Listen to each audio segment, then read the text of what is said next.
What's going on, guys? If you're just tuning in, this is our Geeky Gecko Creations live stream Monday, where I get to tune in with you guys and answer your questions live, maybe show some stuff off.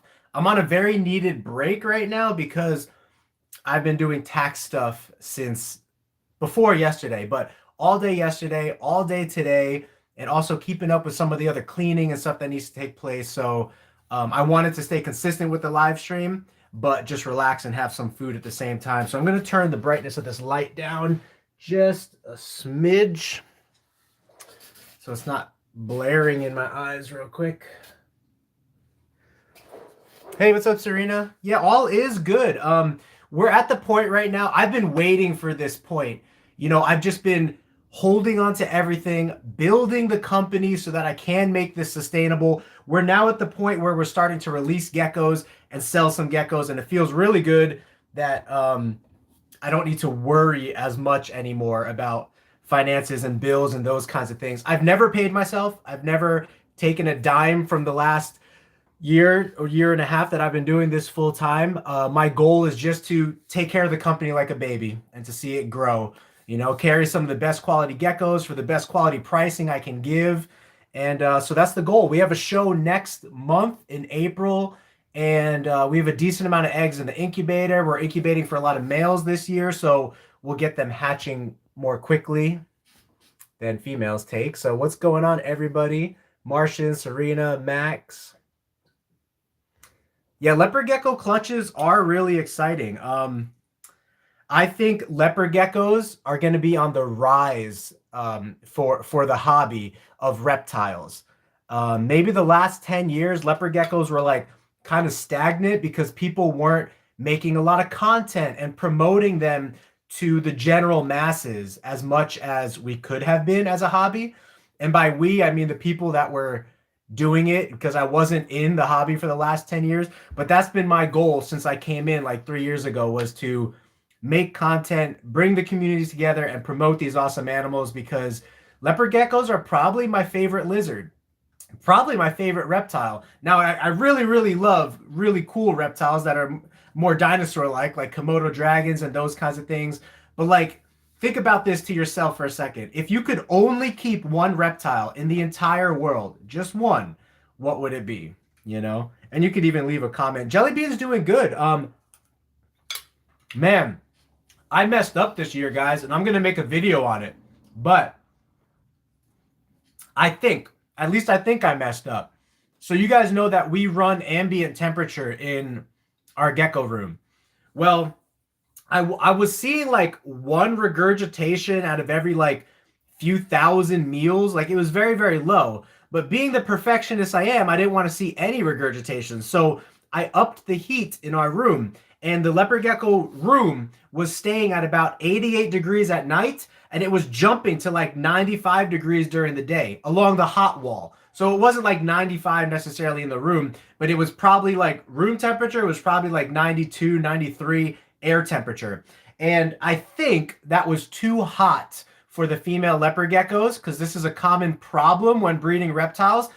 If the reptiles are kept too hot, sometimes that can make the male sperm infertile inside of them. So I had a couple of my prime girls go into breeding, and Jellybean was one of them, and Sugar was another one. And I was really expecting great things from both of those girls this year, and they both slugged out for like 20 eggs. And I think it was because of the extra high temperature in the room. So let that be a lesson for you guys, that if you are running an ambient setup and you keep your room above 90 degrees, that there's a good chance, I have an inclination that that's what it was, that the male's fertility will drop. And the reason I have that inclination is because it already happens with ball pythons, you know what I mean, and human beings. I don't want to talk about this in a weird way, but guys know what happens when your body heats up. You know what happens down there. Everything loosens up and drops down to try to get away from the body heat.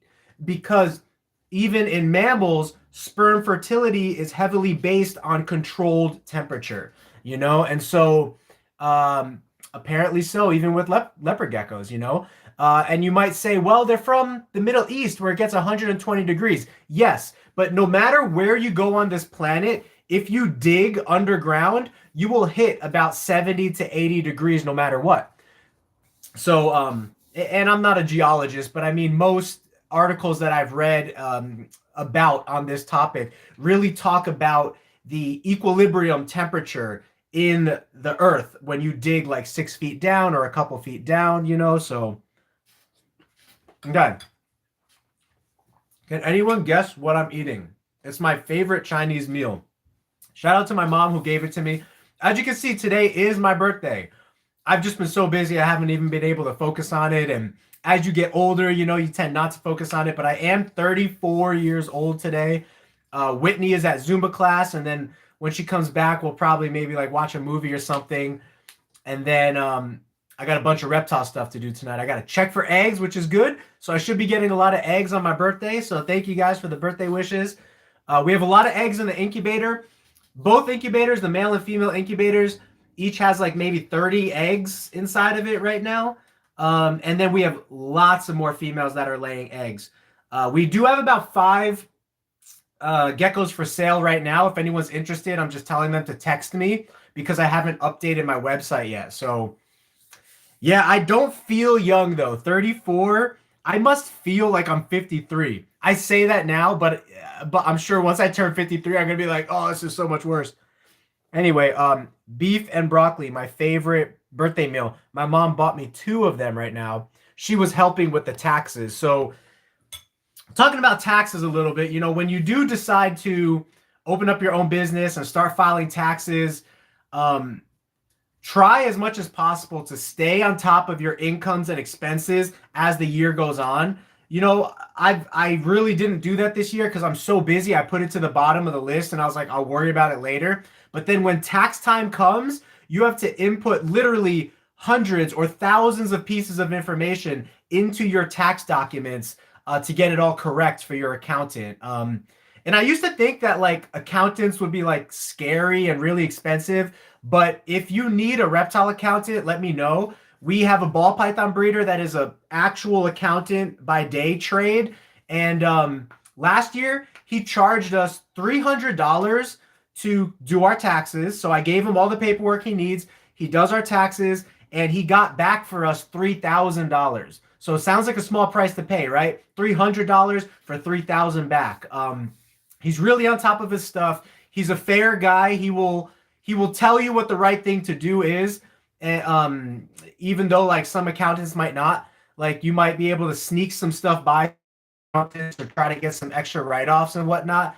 But he tries to go like as legit as possible so that if the government ever inspects your business, that everything is accurate and good. So now if you keep your rack temperature at 93 degrees, that's perfectly fine. What I'm talking about is ambient temperature, meaning the temperature of the room, you know, the air.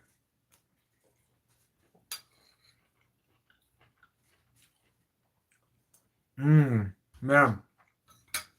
Beef and broccoli is so good. I'm sorry if you hear me smacking my lips eating right now. But so I can't really handle geckos right now, obviously, because I'm eating. I wanted to stay more consistent with these Monday night live streams. And I really, really needed a mental break from anything to focus on. You know what I mean? So I know that sounds weird because I'm focusing on you guys, but it's natural with you guys. You know, it flows. You guys ask the questions. I answer the questions. We have a good time. Sometimes we get a little bit of opposition and some haterage coming in every now and then. But for the most part, everyone in here is good. And I just want to mention too that haters are not necessarily bad. They can promote your channel because there's some of the people that are like watching it the most and commenting on it the most.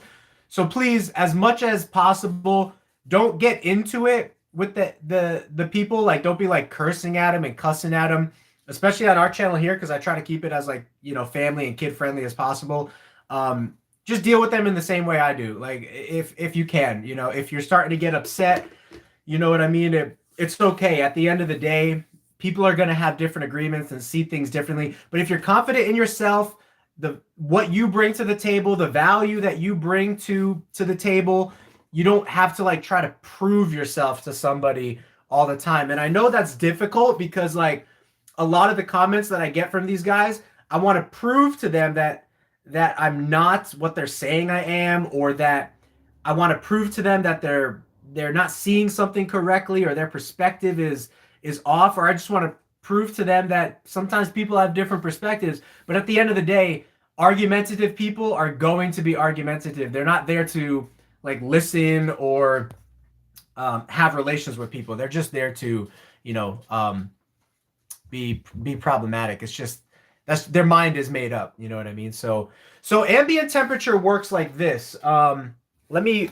I was gonna say let me flash you. Not that kind of flash. Let me flash you our little room heater down there, which is off right now. That room heater is attached to a thermostat. That thermostat has a probe on it, and I set the temperature in this room to, I think I set it to like 89 degrees. And the reason I set it to 89 degrees is because, why did I set it to 89 degrees? Oh, because I have a more accurate temperature probe up here. Let me show you. These are really, really cool, guys. Govee temperature and humidity readers. This connects via Bluetooth to your house's Wi-Fi, and then it connects to an app on your phone. So whenever I'm away from the house or on vacation, I can see what temperature it is in this room. So even though that probe is set to 88 degrees, the temperature is telling me it's 85, and that's the temperature that I want it in here. So when you're running ambient temperature, you want the room to be about 85 degrees, and during the day, you want it to rise a little bit to like 88 degrees. That will allow the geckos to fully digest everything, and then it will come back down at nighttime to like 84, 85 degrees. That's perfectly fine. So like 12 hours, it's rising to like 88, 89, and then dropping. And then 12 hours overnight, it's holding consistent at 84 or 85 degrees. So amazing, guys. When you do that, when you have ambient temperature in a closet or in a room, it's so easy to keep leopard geckos. Look, none of these have heat tape. None of these have heat tape. None of these, well, those racks have heat tape, but it's shut off. When you run an ambient setup, you could literally stack tubs anywhere in the room because the geckos are so easy to keep that way, and they're digesting based off of the temperature of the room, you know?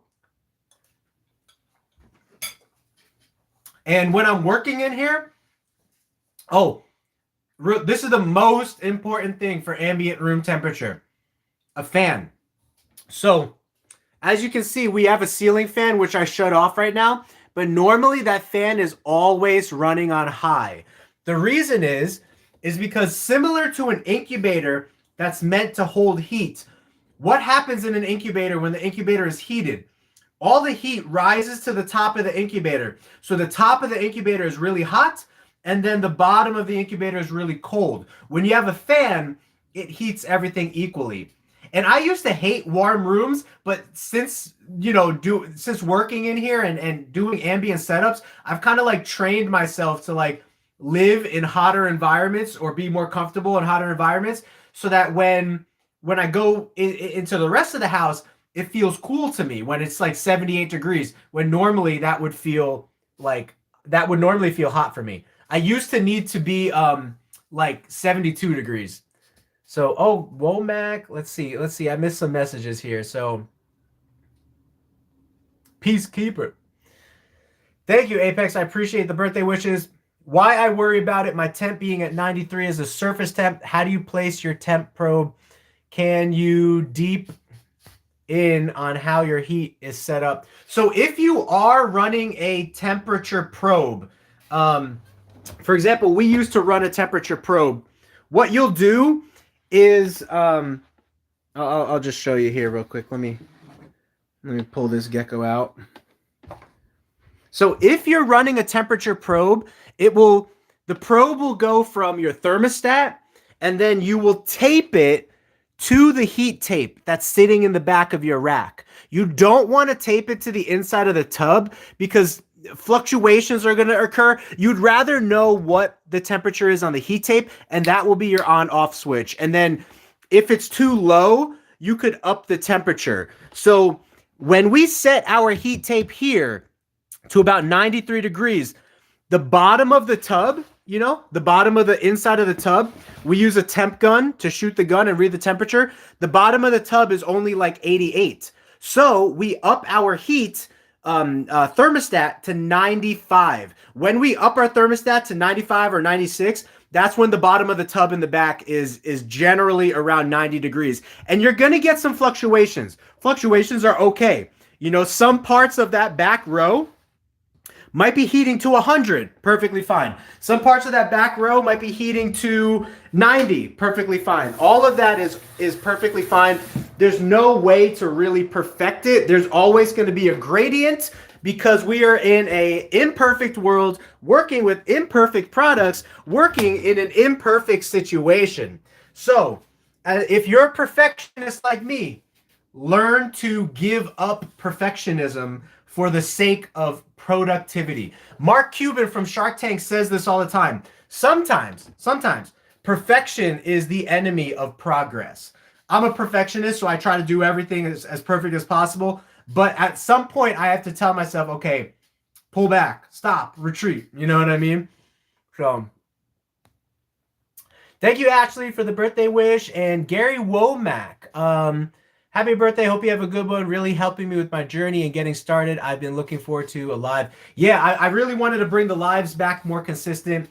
You wouldn't happen to be Stephanie's husband, would you? I was just doing my tax info today, and I logged her name for something she bought from us last year. But yeah, Daniel, 85 doesn't feel too bad in the room, especially when you get the fan going. I am 34 years old today. Do you have any leopard geckos for sale? Actually, we do have a leopard gecko for sale right now, but I'm in discussion with somebody that I think is going to buy it. But if you want to know, I'll send you pictures.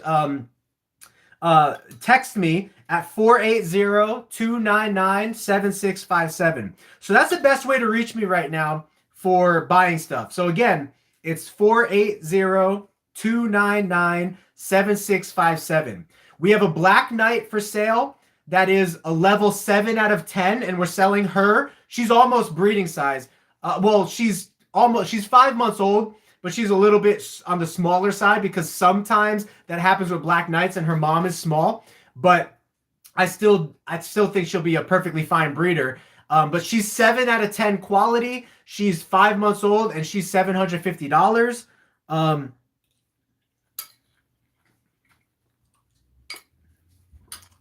And then, when I'm done eating, I can show you guys these geckos. But the best thing to do is text me, because that's the way that I'll see your message quickest. 480-299-7657. And I'm going to be updating my website this week. And then we're going to have a lot of leopard geckos for sale. Like I said, over the next like 30 to 60 days, because we have probably like 60 babies between both incubators. Now, the male incubator is going to hatch faster, you know, but we're incubating a lot of stuff for male. So as we incubate stuff for male, they only take 35 days to hatch and then 3 weeks after that to sell. So what's going on, Tony? That's awesome. So Tony Carell bought a Tegu from us last year, and he is so excited about this Tegu. I mean, he trains it so well. He could bring it outside and the Tegu won't run away. It'll come to him. So he's really awesome. I do know Darian. We got some of our black and white Tegus from Darian out here in Arizona, if that's what you mean. His company is Rodriguez Reptiles. Yeah, he's awesome. No issue with heat tape in the wooden racks. I know you would think about fires and stuff like that. So whenever you see heat tape videos, a lot of people use foil tape to adhere the heat tape to the wood. And I was one of them. These two racks, they got foil tape going across the back. But I learned something. Foil tape is partly metal, and it's a conductor. So if your heat rubbed too raw, there's a chance that if all of the foil tape touches the raw electrical exposed things, it can cause sparking and whatnot. So now I recommend people to use duct tape, scotch tape, gorilla tape, something that's not a metal conductor to hold and tape the heat tape down as it snakes through your shelving unit. I've never had a fire threat or fire issue. It's very, very rare, but you do hear about some people that have had it. In most cases, it's the cheaper heat tape. So there's two kinds of heat tape. One is American made in the USA with the extra layer of plastic coating on it. That's called FlexWatt heat tape. We deal that. We actually deal FlexWatt heat tape. Oh, we got our first super chat in a while. I'm gonna get to who that is and really thank you. But we sell FlexWatt heat tape and only FlexWatt heat tape because we trust it the most. The other heat tape is the Chinese knockoff heat tape called THG. That's the name of the company. Those have the copper strips and they're a little bit cheaper than the FlexWatt heat tape, which has the silver strips, but the FlexWatt heat tape is American made and backed on a much more secure basis than the THG is. So all the fires that I've seen take place in the past were centered around the THG heat tape. Now, that's not to say that nothing could happen with the FlexWatt heat tape, but I'm just saying from my experience, what I've seen in the past is the cheaper THG heat tape giving out quicker and causing fires and whatnot. So what's going on, Hicks? Cameleones. Oh, Cameleones brought us the $5 for our birthday. Thank you so much, bro. That's really awesome. I was just paying taxes on my Google AdSense stuff today. So last year we made $1,032 off of YouTube, and that's ads plus whatever you guys super chatted or donated to us. But the government's going to tax that, so I have to report that to my accountant, and then I don't know what they're going to tax off of that. But anyway, income is income. Whenever you earn income, especially in a business setting, the government's going to want their cut. But that's why we have a good country with education and streets and security, protection, military, all of that kind of stuff, because that's what taxes goes towards. And it's pretty amazing that as a 500-year-old country, we are as strong as countries that have been around for thousands of years. Now, I know China has the biggest military and all that kind of stuff, but when you look at military strength, America is on the same level as China as far as like equipment and stuff is concerned, and same with Russia. But those countries have been around for a lot longer than America has. But America, I don't know what it is about America, but we just did the right things, made the right moves, being democratic. I don't know what it is, but we built up a heck of a strong country and infrastructure in just 500 years compared to these other countries that have been around for thousands of years. You know what I mean? That's how my brain works. It thinks of weird things like that.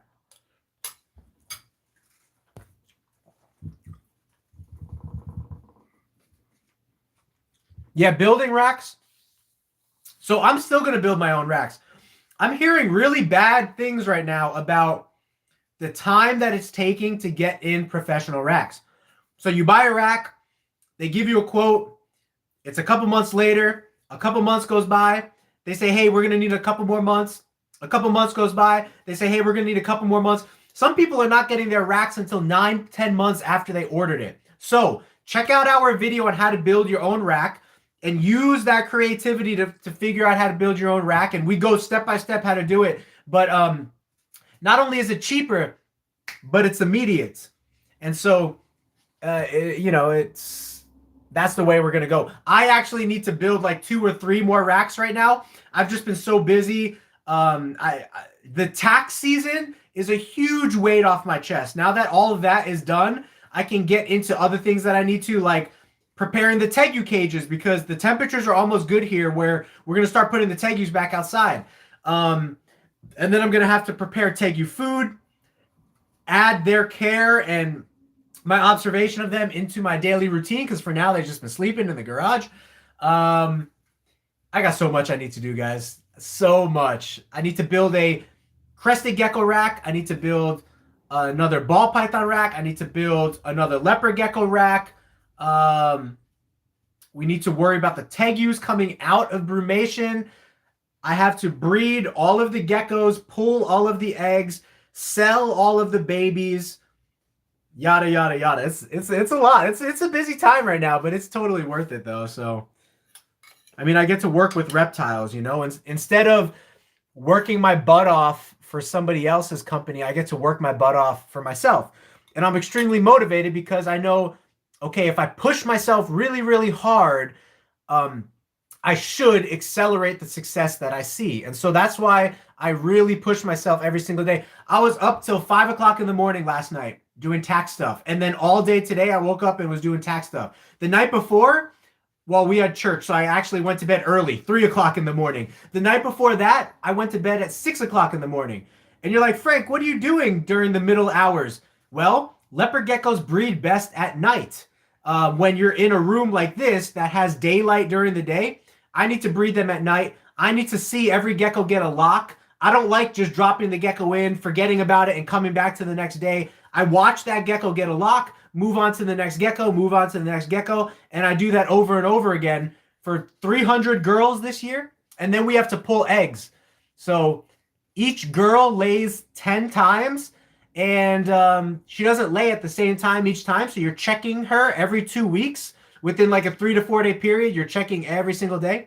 So it's a lot. But yes, we do need help. We have a volunteer, Brooke, who you guys know. A lot of you guys do know. She's just been really busy with personal life. But we are always looking for volunteers that want to come help. And then as soon as the company is making enough money to start paying somebody part-time, we do want to hire somebody who's motivated and passionate about doing this kind of work. And working with these animals. We want to hire somebody who would like to be a part of our company or would just like to make some extra money on the side. But ideally, I would like to hire somebody that would, you know, that enjoys the hobby and would like that. So if you're looking for a job, contact me at 480-299-7657.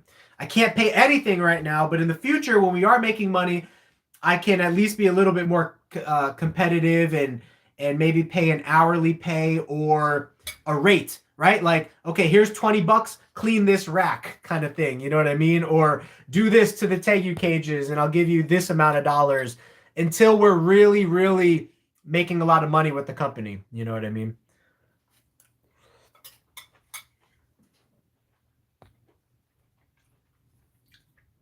Thank you, Pet Sodix, for the happy birthday wishes and everybody else too.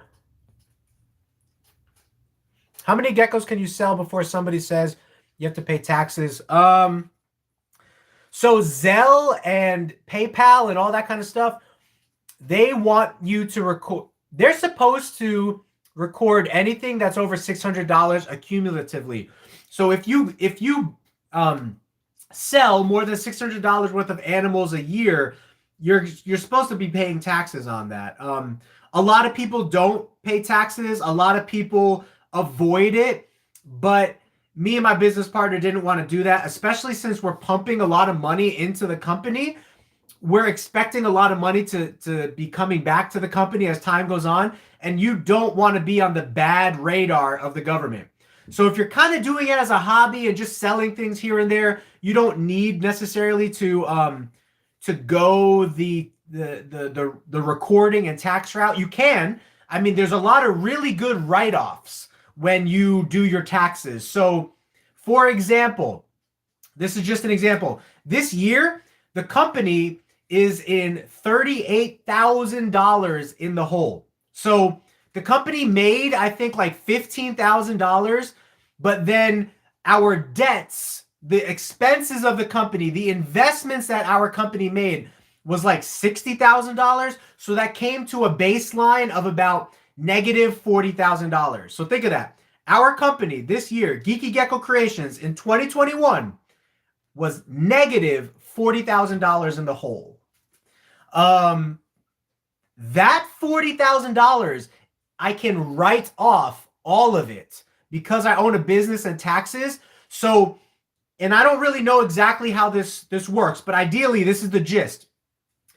If your wife, like my wife, makes $40,000 that she's taxed on every single year, if we have $40,000 worth of debt, you take her income minus the income of the company, because the company's debts become your debts as an LLC owner. So my debts of $40,000 connected to the company will help my wife and I get a really good tax return back. And that's what happened last year.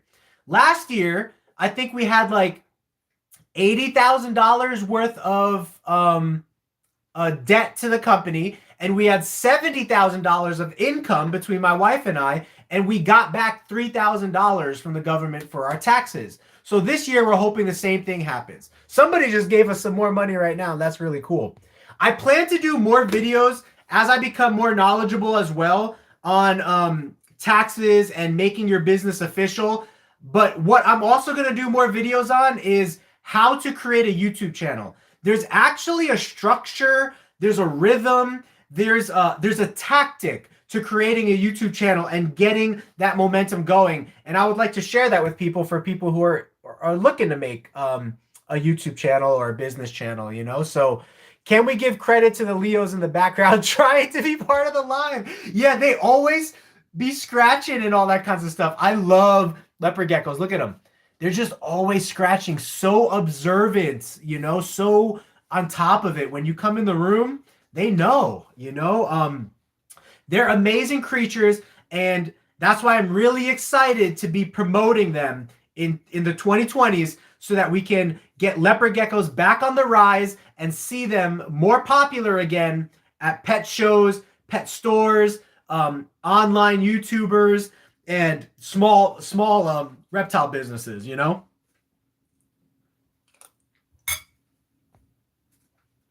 Oh, Esteban, thank you so much, bro. I was just doing your taxes today too. I had to record, you know? Any income I receive from people or sales that I make, I had to record all that. So I was just looking over your name. But really cool emoji. Woot, woot. Thank you. I really appreciate it, guys. Again, because we're $38,000 in the hole, any little bit counts, right? And all 38,000 of that dollars was paid, right? So throughout the year, the company was taking like investments from my cousin. The company was taking revenue that we were earning and spending it to pay off the expenses. So like, I don't owe technically 38,000 right now, but the company over the course of 2021 was $40,000 in debt. That's actually going to help you. It's going to help you as a small business owner, because when you file your taxes, they're going to deduct, they're going to take away that 40,000 out of taxable income. And some of you guys might know more than me about this, but let me know if this is wrong. Let's say you have a job where you earn $40,000 a year, but then you have a small business that had $40,000 worth of debt. Those two canceled each other out, and now you should get back all of your tax money that you paid throughout the year, right? Because you were paying taxes throughout the year on all of your paychecks, because your taxable income just got reduced by $40,000. Now, I don't know if that's exactly how it works or some form of that, but this is how businesses survive, you know? And this is why businesses don't mind taking on debt, because debt can actually be really beneficial to the business when it comes time to tax season and write-offs. I'm not an expert on it yet, but the minute I become an expert, I will educate you guys more on how that all works. You know what I mean? PayPal sends you yeah, I went to PayPal. I recorded maybe like $5,000, $4,000 worth of payments in PayPal. They're supposed to send you a 1099. A 1099 is a paper that states how much you've made with PayPal over the course of 2021. They didn't send me anything. I looked online. They didn't show me anything. So I asked my accountant, I said, do I need to record these incomes if they did not send me a 1099? Again, my accountant is a legit dude. He's not going to give you shady answers. And he told me, yeah, absolutely, you need to record it. You know, I'm a business, so if I make $1, I need to record it. You know what I mean? But yeah, on a personal level, PayPal is supposed to send you a receipt for how much you've received from people if it's goods and services, if it goes over $600. But I think their system is imperfect because I had plenty of goods and services for like $4,000 worth and they didn't send me anything. Nor is it recorded in their online thing as well. Oh, there's no birthday sticker, Esteban? I like the woot woot, and I really like video games, you know? I've been getting more into Apex. I play Apex in and out throughout my day. So, like, I'll be working Geckos, go to Apex, take a break. Working Geckos, go to Apex, take a break. I still really stink at it. Like, I'm not that good. There's such a big learning curve for Apex and where other people are at compared to you. But I enjoy it. It's a fun first-person, you know, shooter game.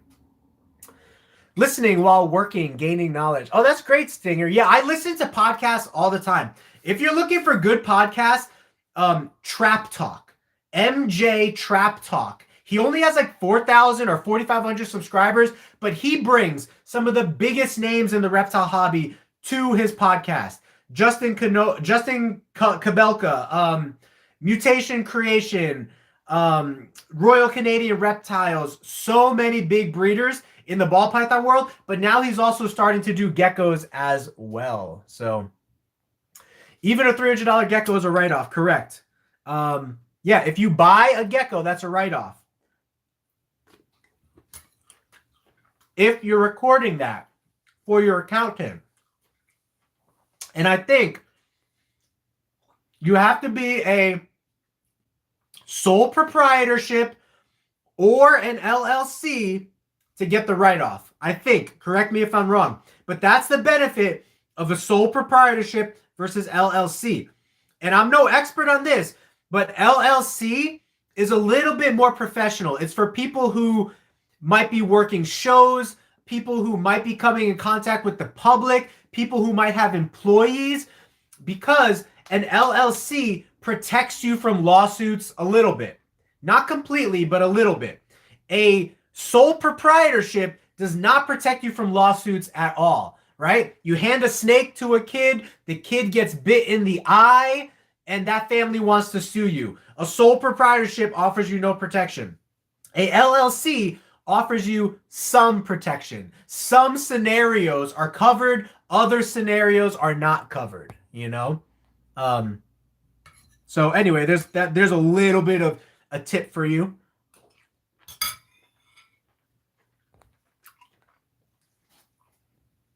What do you think sells more between gargoyle or leopard? Leopard.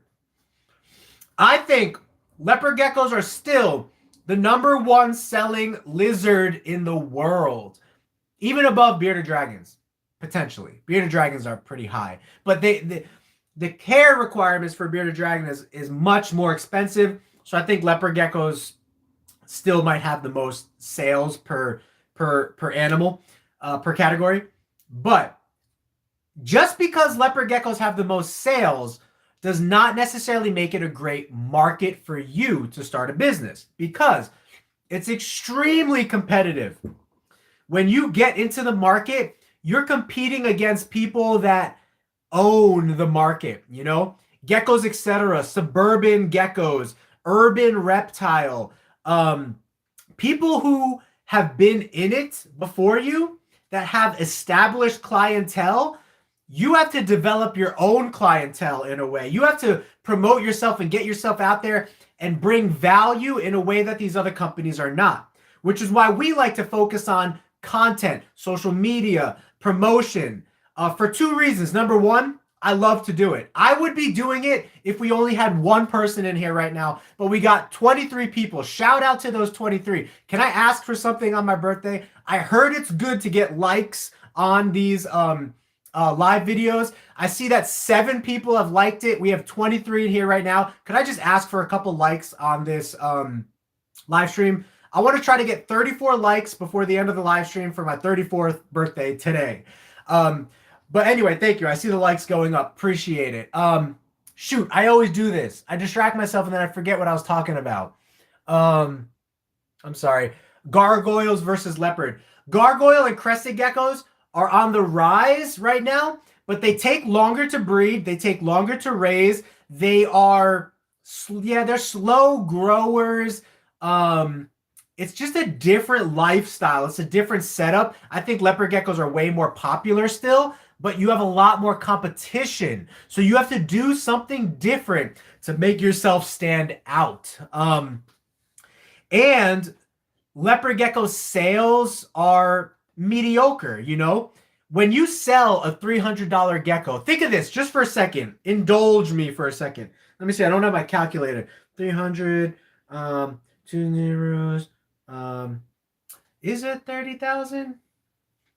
I think my math is correct here. If you have 100 leopard geckos and you sell them for $300 each, that's $30,000 worth of income. But you still have expenses that you need to pay for the business and taxes. That's going to knock off 30 to 40%. So let's say you only wind up profiting 60% of $30,000. That is, let's say, about $20,000. So if you can sell 100 geckos a year at $300, you'll probably profit about $20,000. But ask yourself, have I ever sold a gecko for 300? How quickly can I think I can sell 100 geckos for 300? Could I do it in 6 months? Could I do it in 12 months? Would it take me 5 years to sell 100 geckos for $300? The reason is the market is so competitive. If you go to shopping with me for a $300 gecko, 10 other companies are going to have a gecko that's similar for similar price. So that's the difficult part with leopard geckos. It's not that they don't sell well. They sell fantastic. It's just that competition is extremely high, which makes you need to grind even that much harder to make yourself stand out and to get the sales. So what I'm doing, for example, take advantage of this. I'm telling you, geckos that the biggest breeders would be selling for like $600, I'm selling those for $300. I'm selling them literally for half the price because it gives me a little bit more of a competitive edge. It allows me to start developing a client base. It allows me to start developing sales for the company. And sometimes that's just a necessity. You know what I mean? Not everybody has a year to wait around. Think of this for a second. Let's say I have 10 geckos that I sell in 6 months for $300 each. What is that? 6 months, 10 geckos. That's $3,000, right? $3,000 in 6 months off of 10 geckos. Now, let's say I have a gecko over here that is worth $3,000. Let's say it's a black knight that is the top of the crop and it's $3,000.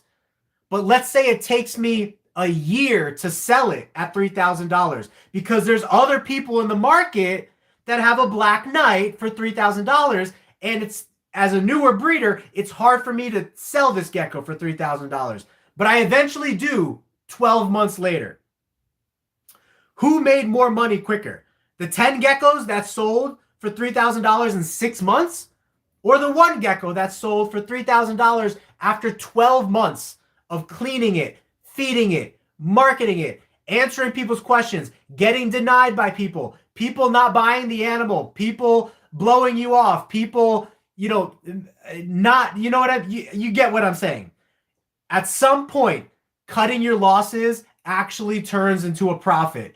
And that's been the goal with my business this whole time, is to grow on such a scale and a level to where I could take a $400 animal that Suburban Geckos or Geckos, etc. is selling for $400. Here, I'll sell it to you for $200. Cool. Money in my bank, right? Money in Geeky Gecko's bank. Now, if only I could replicate that 100 times, we got something here. There's juices flowing. You know, the business is growing and supporting itself and making money. So that's a long rambling speech. I need to get back to questions here, but K-Town, what's going on, man? Every single sold on paper in the future, I understand, but it's a little confusing. Yeah, if you don't have an LLC or a sole proprietorship, I'm not advising you to do this, but before I had an LLC or a sole proprietorship, I really wasn't keeping track of what I was selling. I would just kind of sell things loosely here and there. But the minute that I became a more serious business and we invested tens of thousands of dollars into inventory, like animals, equipment, all that kind of stuff, that's when I really need to become more serious with keeping track of all my documentation. And so that's what I'm doing now. Christian says, I have a couple of females that are around 60 grams. I have a male that's 40 grams. Would they be able to breed successfully? Yes. Also, how visible are ovulations? Very visible. We have a video on how to tell ovulations inside the belly of a leopard gecko. Search it out on YouTube. If you can't find it, message me and I'll get you the video link. Again, anyone who wants my number, 480-299-7657. Best way to get your questions answered quickest, okay? Because a lot of questions come in through Instagram and Facebook and whatnot, but my text messages get priority. A 40-gram male may suffer a bad bite from a 60-gram female, but I would still try him. Like if you're not afraid of him potentially getting hurt, it's a very low chance that he will get hurt. But if you're afraid of him getting hurt, don't breed him. But if you're not afraid of him getting hurt, breed him. And this is the same for any size gecko. A 60-gram female can severely hurt a 60-gram male. There's always a risk in breeding. So you have to ask yourself, am I okay with this risk? You know what I mean? But yes, you can do that. I've even bred 40-gram females. I would not recommend that to you guys, but I'm just saying as a breeder, you experiment with all kinds of things.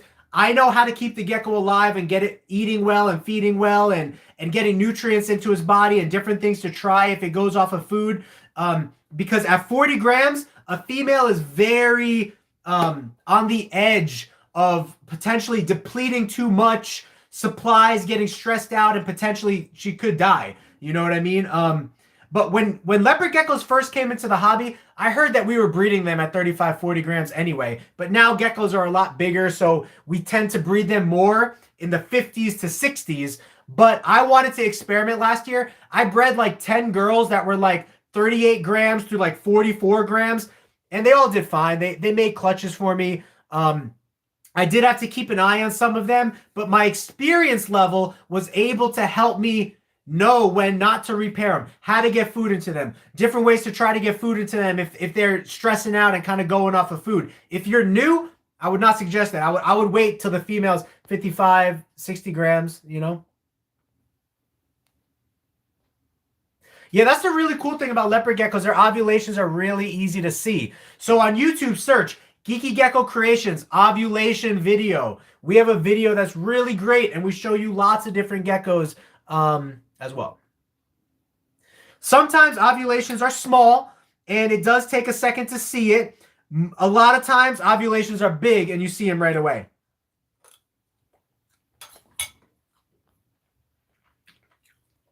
Thank you for the birthday wish, NY. Yeah, the CPA. Our CPA, which is our certified public accountant, he's really, really good. He owns a reptile business himself. So it's really good to have somebody in your same craft, in your same trade, doing your taxes, because you guys see things the same way.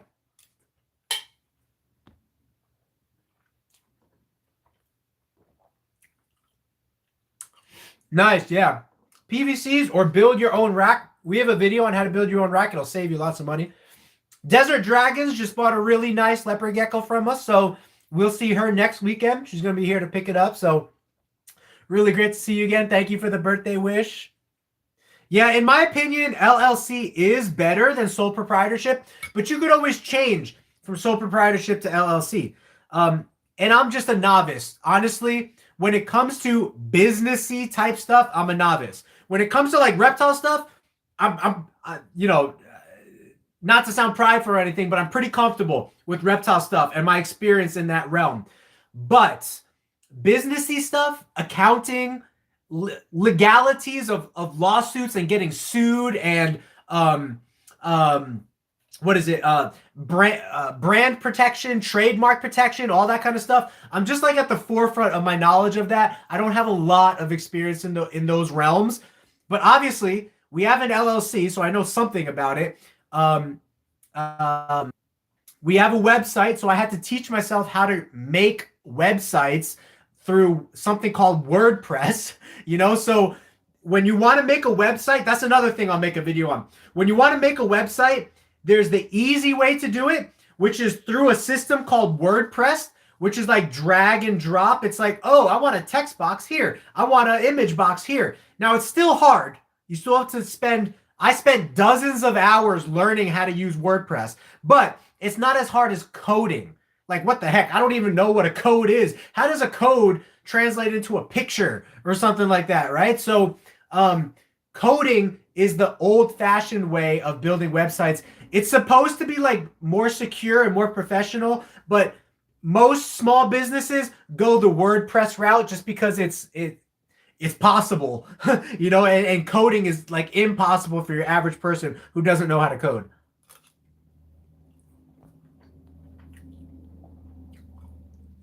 Oh, yeah. Yeah, record your sales no matter what.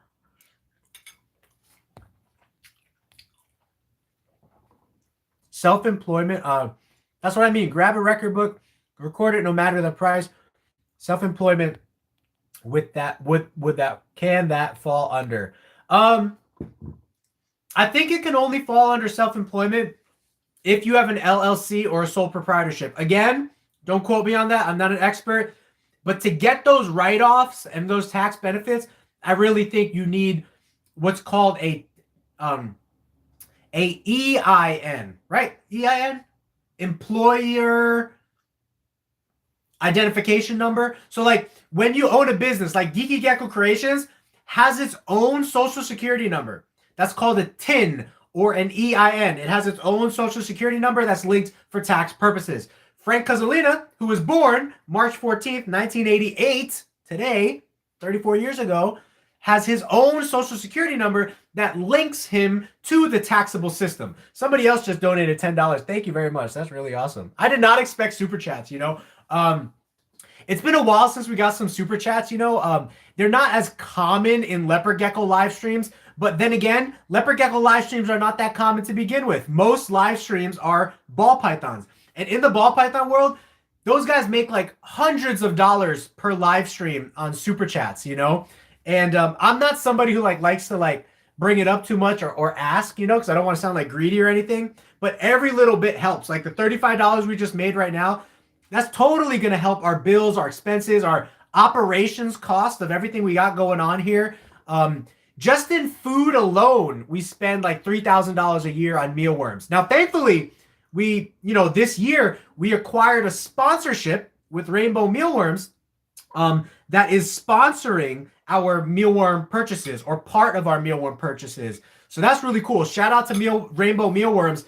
The only reason I wanted to sponsor them, because I don't want to say I won't sponsor companies that I'm unfamiliar with, but I only want, again, this is just me wanting, if I had my preference, I would only prefer to sponsor companies that I'm really passionate about.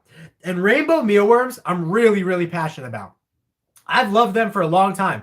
And I simply reached out to them and I said, hey, I got a growing YouTube channel. Can we work out a partnership? And they took a look at some of our videos. They said, yeah, let's test it out. And they like what the partnership that's going on. And so it's really, really good for us. But just so you know, if I didn't have that partnership with them, just mealworms alone would be $3,000. Rat food. So for the amount of snakes we have, let's see, $150 a week times 4 weeks in a month. That's 400. What is that? $600 a month on snake food, rat food. That's $6,000 a year, a little over $7,000 a year on rat food. So all of these expenses really, really add up, you know, and every little bit that you guys show us financially supportive are just great.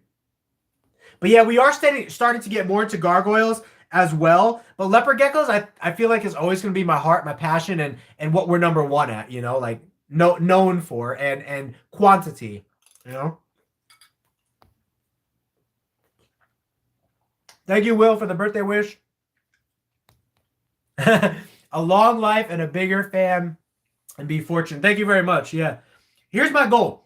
I would like within 5 to 10 years to have a facility that people could actually visit where we have like outdoor reptiles, indoor reptiles, a breeding part of the facility, a medical part of the facility, a scientific part of the facility. So like people can come and tour with us, you know. That's long-term goals. For now, what's going to get us there is breeding animals in mass quantity, but with mass quality at the same time. So I just want to be clear. I don't compromise on quality or health of any of these animals. You know, they all get cleaned on a weekly basis. I'm super, super OCD, obsessive over cleanliness as much as possible.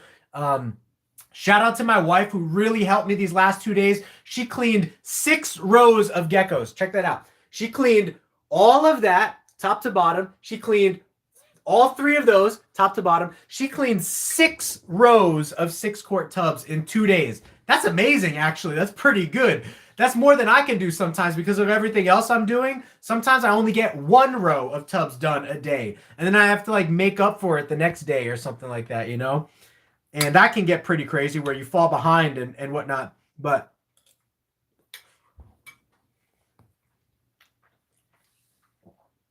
if you're a corporation and you get sued, they can only go after your business. Correct.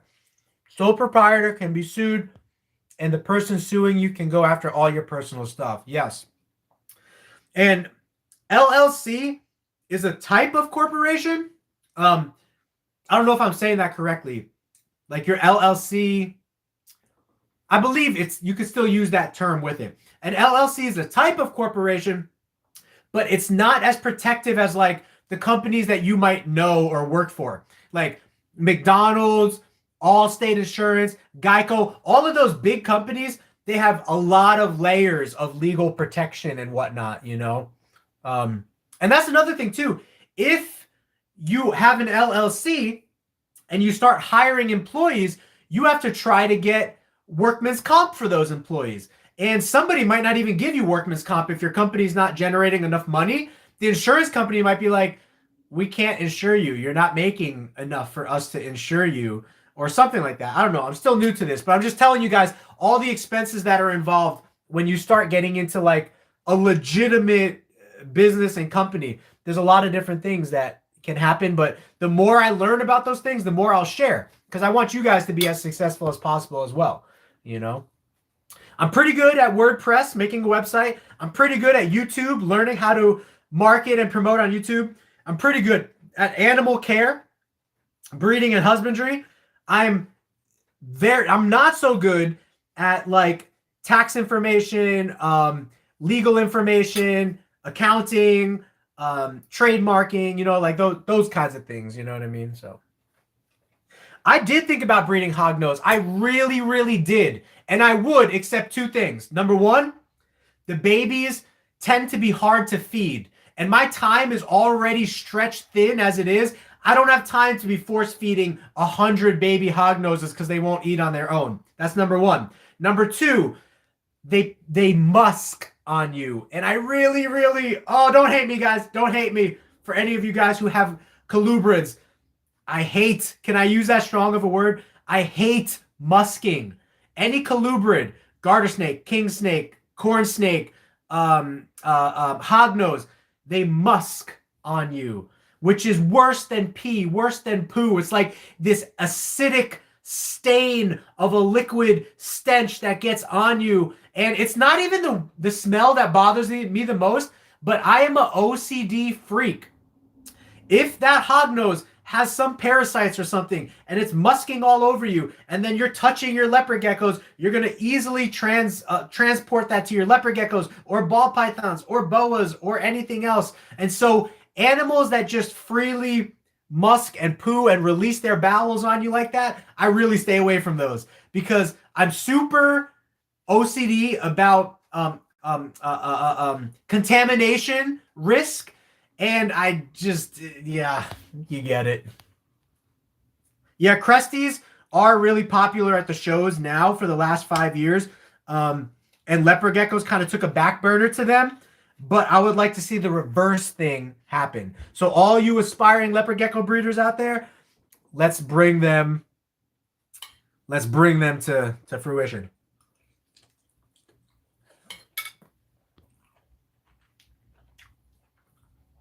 Frank, how do I encourage my gecko to lay eggs? So you can't. Some people will give a leopard gecko a warm bath. William asks, my leopard gecko hasn't laid eggs in 21 days.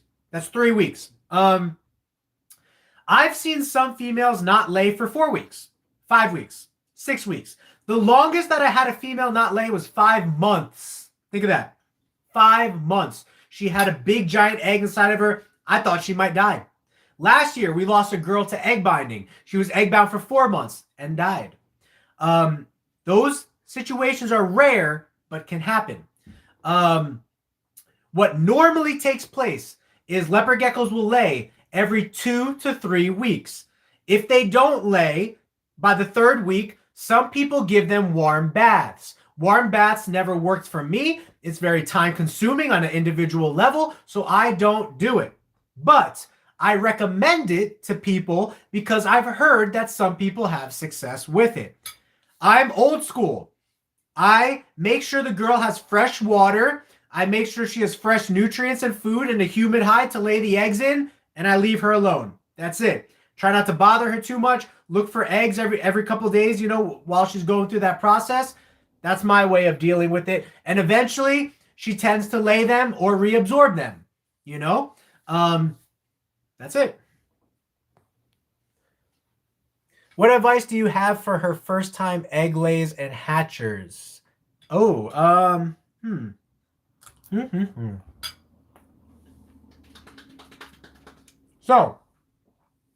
first time females may, not guaranteed, may lay a lot of infertile eggs. We're seeing that a lot this year with a lot of our first year females. Not every first year female, and especially the Turkmenicus, the fasciolatus females, they're laying in their first year no problem. But tangerines, black knights, snows, white and yellows, all that kind of stuff, I think that they've been inbred in the hobby for so long that it's weakened their genetics a little bit, and they tend to have a lot of infertility within their first year. Not always. You know what I mean? Not always. And by first year, I mean 6 months old, because that's typically when girls are ovulating. 6 months to 8 months old. 6 months to 10 months old. That's what I mean by their first year.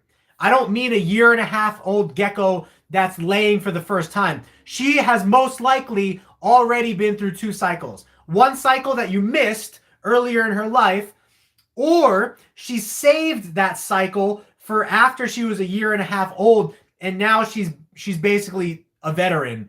Her body is seasoned. You know what I mean? So, advice is, don't expect a lot of fertility, but if it happens, great. And number 2, really learn the different ways that babies are born. Sometimes, most of the time, babies are born normal. Sometimes they're born with health issues. Those health issues may include an overbite. It may include small bodies. It may include eye issues. If any of those situations occur, your leopard gecko will need to be set up in a 6-quart tub by itself on paper towel with a very shallow water dish and a couple mealworms running around, and sprinkle the calcium and vitamin powder over the paper towel without getting it wet, and spray the walls of the 6-quart tub for leopard gecko babies that are struggling. Most leopard gecko babies don't struggle, but make sure they have humidity. We made a video recently, last year, how to set up a baby leopard gecko's tub. Look at that video because you want a human hide in there to make sure that they shed. Babies are notorious for shedding problems. And then that's it. Yeah, shallow food dish, shallow water dish. But there are some sensitivity issues that you may run into, and that's going to take experience to kind of learn through. So put somebody like me on speed dial 480-299-7657 who has experience with raising lots and lots of babies, because I can share with you if something goes wrong. I can ask you for pictures. We can diagnose the problem, and we can try to get you on the right course as soon as possible. So, hey, hon, Whitney's here. She just got the... Oh, she broke it all. That's okay. Why don't you say hi to everyone? Let me see if you broke this. That's my fault. Hi, guys. It is Frank's birthday. Yes, I labeled. Oh, yeah. So everybody say happy birthday. Some people donated $35 so far. Wow. Yeah, first super chats in a long time. Yeah. Oh. So I'm going to wrap up the last questions here, and then we can watch a movie or something. Okay. Well, anyways, hi, guys. Oh, we're matching. Sorry. We always do this sometimes where we match like on accident. We call it telepathy. Telepathology. Telepathy. And Effie's here too. And she has orange. She's an orange tabby, right? Two-toned cat? No, she's white, but she has orange on her head. She has orange on her head. Our cat. So we're all orange. Isn't that crazy? There she goes. She ran away. She's so skittish. But anyway, okay, let me wrap up these questions and then we can eat and watch something. Yeah? All right, well, I just want to say hi, guys, and wish Frank a very happy birthday. Yes. He is 43. He's 28 for the 7th time. Oh. Woohoo! So do the math. We like to... That's... 28 plus 7 is 35. No, for the 7th time.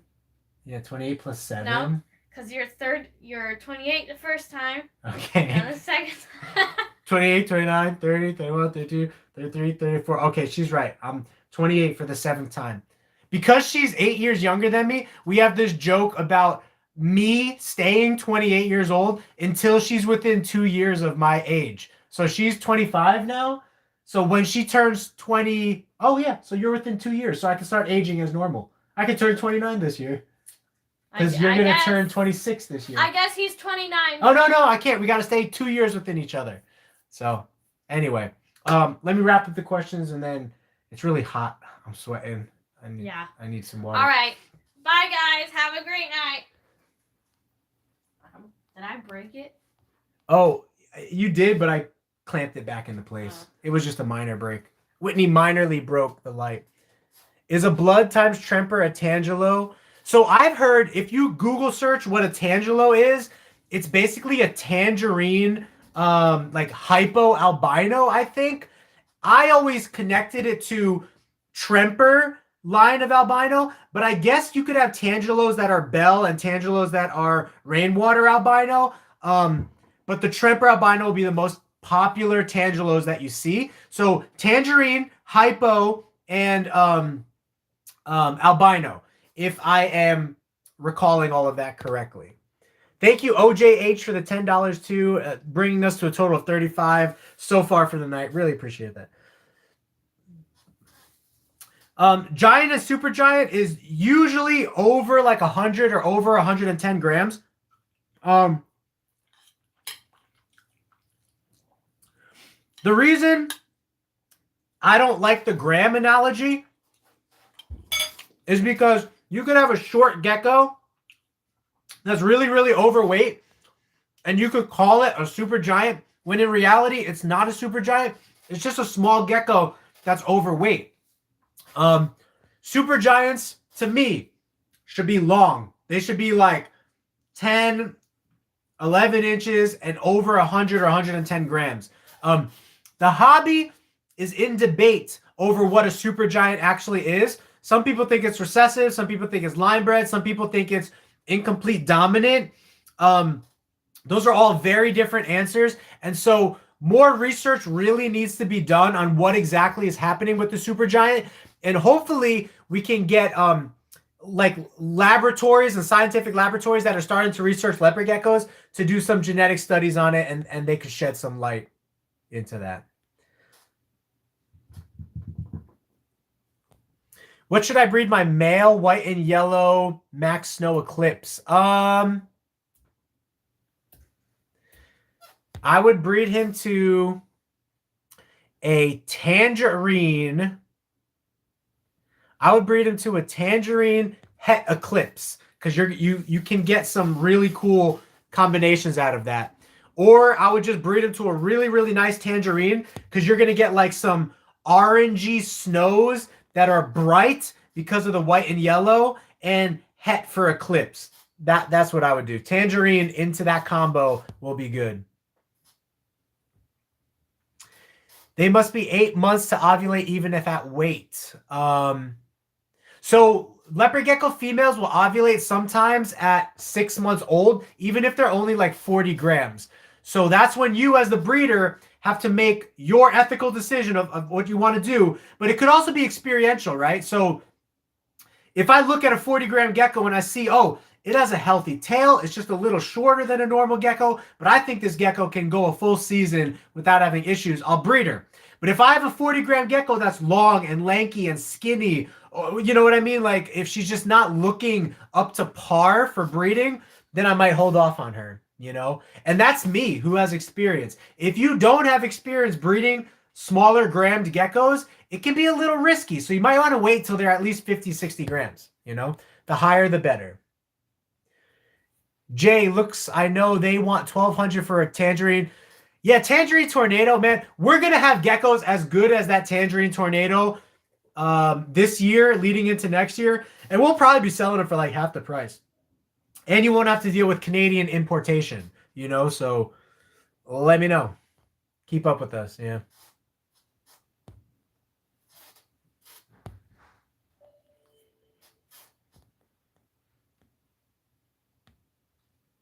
I don't have a promo code for Rainbow Mealworms. It's just sheer. I might ask them about that one day if they'll give me a discount code. But, you know, the economy is hitting them hard as well. So I didn't want to ask them about like extra discounts and promotions and whatnot, but maybe one day in the future I will, to see if like our followers can get a discount using a certain affiliated link. But for now, I'm just promoting them because I love them and their customer service is amazing. Their team over there really cares about you, looks out for you, and it's awesome. Yeah, there you go. EIN, Employer Identification Number. Kyle, how's it going? Sorry, I'm trying to get through these questions now so that I can go have birthday dinner with Whitney and watch a movie before I get back to breeding geckos and whatnot.